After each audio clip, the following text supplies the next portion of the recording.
అటుంచు. అసలు సమస్య ఏంటి? అంతర్జాతీయ మహిళా దినోత్సవ సందర్భంగా శుభాకాంక్షలతో పాటు ఈ దేశ సామాన్య మహిళలకి ఒక చక్కటి బహుమతిని మన కేంద్ర ప్రభుత్వం ఇచ్చింది. అదేమిటి? గ్యాస్ సిలిండర్ ధర పెంపు. గ్యాస్ సిలిండర్ ధర పెంపు మనకి చాలా పెద్ద సమస్య. గ్యాస్ సిలిండర్ అయిపోగానే అంతకు ముందు అడగని మగుడు అప్పుడే అయిపోయిందా అంటాడు. అదేదో గ్యాస్ సిలిండర్ మనం కూర్చొని తాగుతున్నట్టే. మనం మన కోపం వచ్చేస్తుంది. ఏంటైనా తాగుతున్నా అనుకుంటున్నావా అంట.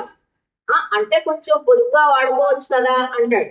అంటే ఈ పెరిగిన 60 రూపాయలు ఇప్పుడు పెరిగి మళ్ళీ అది 1200కి వెళ్తుందేమో అని అతను భయం. తింటాం మానేయలేదు కదా, కట్టెలు తెచ్చుకోలేదు కదా. కొత్తగూడెం, మణుగూరు లేకపోతే భద్రాచలం లాంటి చోట్ల కూడా అడవులు కరువైపోయినాయి కదా. కట్టెలు ఎక్కడి నుంచి తెచ్చుకుంటాం? సాధ్యమే కాదు కట్టెలు. ఆ గ్యాస్ మీదే పడాడు. గ్యాస్ ఎందుకు పెరిగావే అంటే ఏం చెప్తున్నారు ఇప్పుడు? ఇరాన్ లో యుద్ధం మొదలైంది. ఇరాన్ లో యుద్ధం మొదలు పెట్టిన వాడు ఎవడు? ఎందుకు మొదలు పెట్టావు? రేపు చమురు ధరలు కూడా పెరుగుతాయి ఒక నెల రోజులు పోగా, నెల 2 నెలలు పోగా. ఎందుకు గ్యాస్ ధరలు పెరిగాయి? ఎందుకు చమురు ధరలు పెరిగాయి? చమురు ధర పెరగడం అంటే, డీజిల్ పెట్రోల్ పెరగడం అంటే ప్రతి వస్తువు మీద రేట్లు పెరగడం.